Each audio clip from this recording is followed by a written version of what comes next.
Fala galera, professor Juarez para mais uma aula de geografia. A gente vai começar aqui a especificar um pouquinho mais as regiões, os países dentro da Ásia. Tá? A gente viu de modo geral, aquele contexto todo e tudo mais. Agora a gente vai falar um pouquinho da maior nação hoje, tá? Asiática. Da que tem mais influência no mundo, da que tem mais participação, da que tem uma atuação no comércio absurdo, beleza?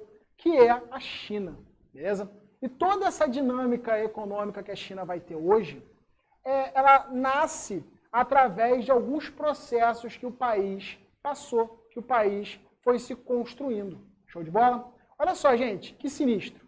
Hoje a China, tá, que é um país considerado comunista, tem o segundo maior PIB do mundo, beleza? E esse PIB, ele vai estar ali, ó, em trilhões, tá vendo? Ele é o segundo maior e ele vai estar ali próximo de 14 trilhões, isso com dados de 2018. Show de bola? Então a China, país comunista, tem o segundo maior PIB do mundo, tem uma integração global gigante, tem uma participação em várias escalas econômicas e de trocas gigantescas. Vamos ver como isso vai ser construído ao longo do tempo. Olha só, galera, óbvio, né, que a China não é um país que tem uma cultura parecida com a nossa. Eles são orientais, estão em outra parte do planeta, mas não é só isso que faz a diferença, tá? O Brasil, ele vai ser criado há pouquíssimo tempo. A gente tem de idade quase nada, tá?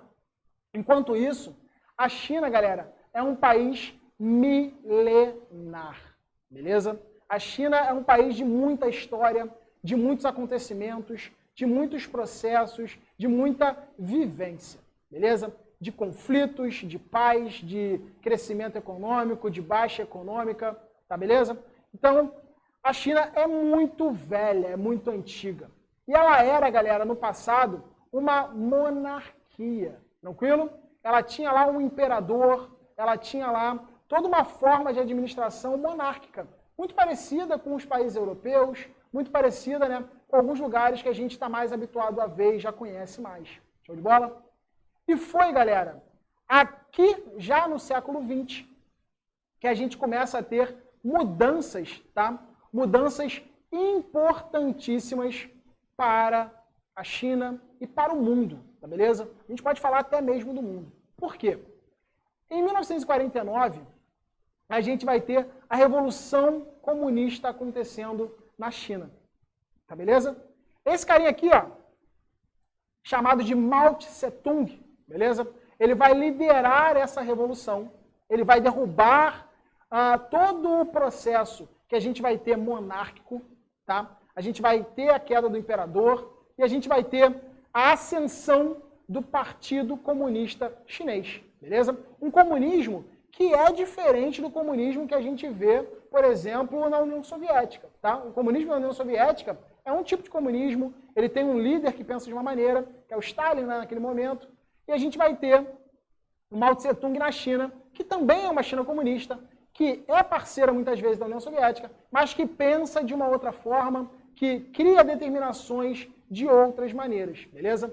Mas essa ascensão do Partido Comunista, de um partido único, tá, muda completamente toda a dinâmica e muda completamente todo o pensamento que a China tem, tá? Transformando a cultura, transformando a política, transformando a forma de vida que as pessoas têm dentro daquele espaço, dentro daquele país. Show de bola? O segundo carinha aqui que a gente vê na foto é o chamado de Deng Xiaoping, beleza?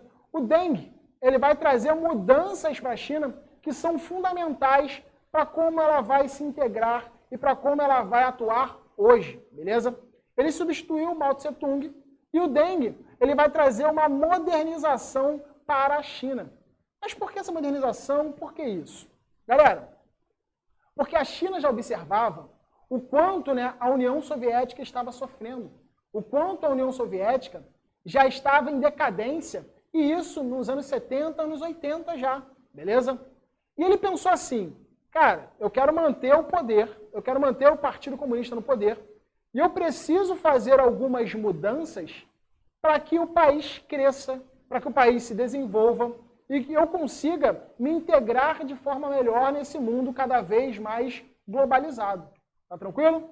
E foi aí, galera, que nos anos 80, tá? A gente vai ter uma mudança de paradigma, uma mudança de padrão da China. A China continua sendo um país comunista até hoje? Sim. Mas ela tem algumas áreas, tá, chamadas de zonas econômicas especiais, ou então de ZEEs, tá beleza? E essas zonas econômicas especiais, elas vão ter uma atuação do mundo capitalista. Mas como isso? Porque nesse período, eles vão fazer a abertura das suas fronteiras para a inserção de empresas do mundo capitalista, para a inserção de empresas do mundo ocidental. Por exemplo, várias empresas estadunidenses, várias empresas europeias foram atuar nessas ZEEs, tá? ZEEs, como vocês estão vendo aqui no mapa, que são da zona litorânea. E aí você vai se perguntar, pô, por que colocar uma abertura econômica para a entrada de empresas e indústrias do Ocidente na área litorânea? Porque é através da área litorânea que se faz as trocas comerciais, principalmente com navios, beleza? Grandes portos, grandes construções. E aí você talvez deve estar se perguntando, caramba, como é que essa abertura econômica teve sucesso? Por que ela teve sucesso? Galera, porque ao criar essa zona econômica, a China colocou à disposição tudo aquilo que ela tem de bom em relação à produção industrial. E o que seria isso? Uma grande quantidade de mão de obra, principalmente barata, beleza? Uma grande quantidade de recursos naturais, facilmente exploráveis, principalmente o carvão mineral, tá? Que vem de uma região chamada de Manchúria, que fica localizada lá na China, tá beleza? Que dá todo o suporte, que dá toda a condição para a instalação dessas indústrias, beleza? E o mundo globalizado, como nós vimos, transporte melhorando, comunicação melhorando, fez com que as empresas saíssem desse grande centro, Estados Unidos e Europa, e passassem a se localizar na Ásia, mas principalmente na China, criando ali uma estrutura de plataforma de exportação, criando ali uma estrutura de aprendizagem para os chineses. Eles aprenderam muito com essa dinâmica, eles aprenderam muito com essas empresas e indústrias, criando as suas próprias e atuando no mundo de hoje com muita força. Atuando no mundo de hoje, não só com aqueles produtos xing-ling do passado. Quando eu era criança, tinha aquele boneco vagabundão vendia no shopping do Teto Azul, né, mais conhecido como camelô. Aquele boneco vagabundão, eu brincava 2 vezes com ele, saía um braço, saía uma perna. Hoje em dia, os produtos que vêm da China não têm essa qualidade. São produtos de alta qualidade, de alto padrão, beleza? E esse alto padrão, ele vem do aprendizado e da abertura de suas fronteiras para a entrada de empresas centrais, para a entrada de empresas de países centrais. Show de bola? E a gente vê, né, eu botei uma imagem aqui, como essas cidades chinesas, elas são grandes, elas são bonitas, elas são volumosas, elas são verticalizadas, tranquilo? Por último, gente, a gente tem uma questão que é mais dos dias de hoje, tá? O desenvolvimento inicial da China, ele vai muito na ZEE, tá? Nas ZEEs. Mas a gente tem que entender que não é só isso que acontece, tá? Hoje a China, ela vem buscando fazer investimentos muito grandes no seu interior para desenvolver e crescer outras cidades, diminuindo assim a concentração urbana desses grandes centros, diminuindo assim processos, né, de macrocefalia desses grandes centros, melhorando outras cidades, criando espaços industriais, espaços de tecnologia, uma urbanização muito bem definida, muito bem explorada pelos chineses. É claro, isso é um processo muito mais atual. Show de bola?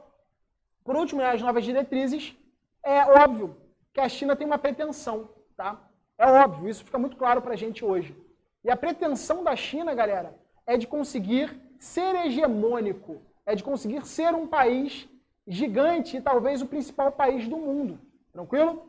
Hoje os Estados Unidos ainda está nessa dianteira, mas a China vem brigando cada vez mais para entrar em novos mercados, para entrar em novos lugares. A gente vai ver, por exemplo, em próximas aulas, da atuação da China em relação ao continente africano, tá beleza? Para conseguir dessa maneira crescer, produzir mais, gerar mais tecnologia e se tornar um país cada vez mais importante economicamente, tomando talvez a dianteira, aí a liderança global em relação à economia. Show de bola? Galera, por hoje é só. Beijo, beijo. Tchau, tchau. A gente se vê na próxima aula. Tamo junto, gente. Valeu!